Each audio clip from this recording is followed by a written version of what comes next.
Halo semuanya, perkenalkan nama saya Karisma Luciana Sihota, NPM 209110218, kelas F atau 6, semester 3, dengan dosen pengampu Bapak Sumarlin Mangandar Marianus MPD. Saya dari Pendidikan Guru Sekolah Dasar, Fakultas Keguruan Ilmu Pendidikan, Universitas Katolik Santo Thomas. Baik, topik kita kali ini adalah strategi belajar mengajar, meliputi pengertian, hakikat, dan istilah. Pengertian strategi pembelajaran.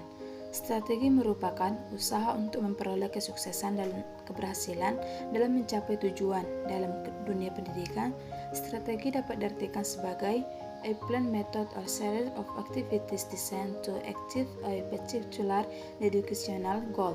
G.R. David 1976. Menurut Kemp 1995, strategi pembelajaran adalah suatu kegiatan pembelajaran yang harus dikerjakan guru dan siswa agar tujuan pembelajaran dapat dicapai secara efektif dan efisien. Di lain pihak, Dick and Carey 1985 menyatakan bahwa strategi pembelajaran adalah suatu set materi dan prosedur pembelajaran yang digunakan secara bersama-sama untuk menimbulkan hasil belajar pada siswa. Strategi pembelajaran merupakan rencana, tindakan, atau rangkaian kegiatan termasuk penggunaan metode dan pemanfaatan berbagai sumber daya atau kekuatan dalam pembelajaran yang harus disusun untuk mencapai tujuan tertentu. Strategi pembelajaran dapat diartikan sebagai perencanaan yang berisi tentang rangkaian kegiatan yang didesain untuk mencapai tujuan pendidikan tertentu. Paling tidak, ada 3 jenis strategi yang berkaitan dengan pembelajaran, yakni A. Strategi pengorganisasian pembelajaran, B. Strategi penyampaian pembelajaran, C. Strategi pengelolaan pembelajaran. B. Hakikat belajar mengajar. Menurut Syaiful Bahri Jamarah dan Aswan Jain 2002 adalah proses perubahan perilaku berkat pengalaman dan latihan. Kegiatan belajar mengajar seperti mengorganisasi pengalaman belajar, mengolah kegiatan belajar mengajar, menilai proses dan hasil belajar, kesemuanya termasuk dalam cakupan tanggung jawab guru. Jadi hakikat belajar adalah perubahan. Pembelajaran adalah suatu aktivitas atau proses mengajar dan belajar. Aktivitas ini merupakan proses dua arah antara pihak guru dan peserta didik. Dalam Undang-Undang Nomor 20 Tahun 2003 tentang Sistem Pendidikan Nasional menyatakan pembelajaran adalah proses interaksi peserta didik dengan pendidik dan sumber belajar pada suatu lingkungan belajar.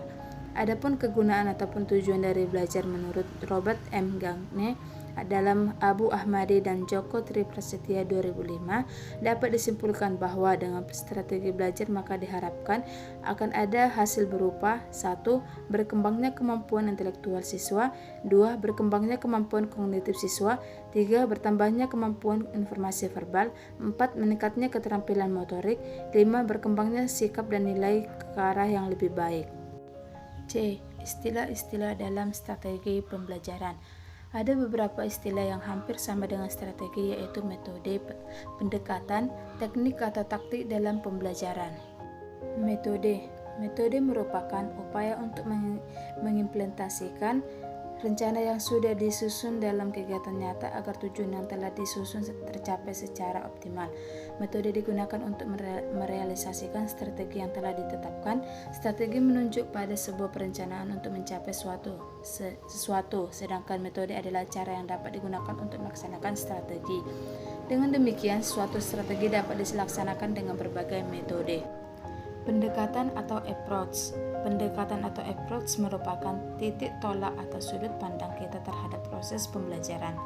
Strategi dan metode pembelajaran yang digunakan dapat bersumber atau tergantung dari pendekatan tertentu. Roy Gillen 1998 misalnya mencatat ada 2 pendekatan dalam pembelajaran, yaitu pendekatan yang berpusat pada guru atau teacher-centered approach dan pendekatan yang berpusat pada siswa, student-centered approach. Taktik adalah gaya seseorang dalam melaksanakan suatu teknik atau metode tertentu. Taktik sifatnya lebih individual. Walaupun 2 orang sama-sama menggunakan metode ceramah dalam situasi dan kondisi yang sama, sudah pasti mereka akan melakukannya secara berbeda.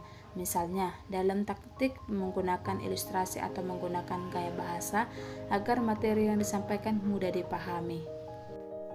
Teknik.